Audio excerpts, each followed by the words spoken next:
Here's how you can spend $500 to having a better listing. First is cleaning the home.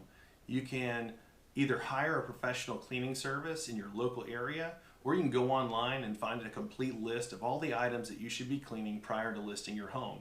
And don't forget some of those small things that are pitfalls, like cleaning your fan blades and your air registers. Number two is getting a home inspection. It's great to get a home inspection prior to listing.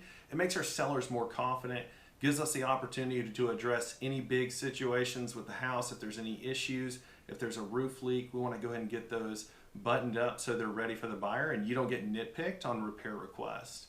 Number three are your walls and your trim, and just touching those things up. If you have a wall that's really scuffed up, you may want to go ahead and paint it, or you're able to use a magic eraser to touch that and to trim up.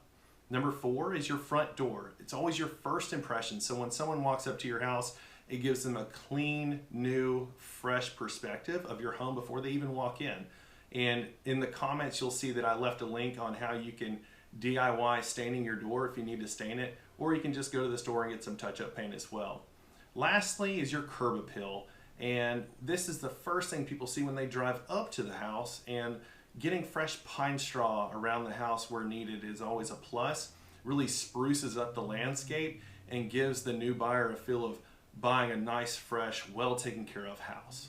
So those are my top 5 things you can do under $500. And if you have any questions, please leave them in the comments. Otherwise, please tell me you like the video and share it, and make sure you subscribe to the page. Thanks again.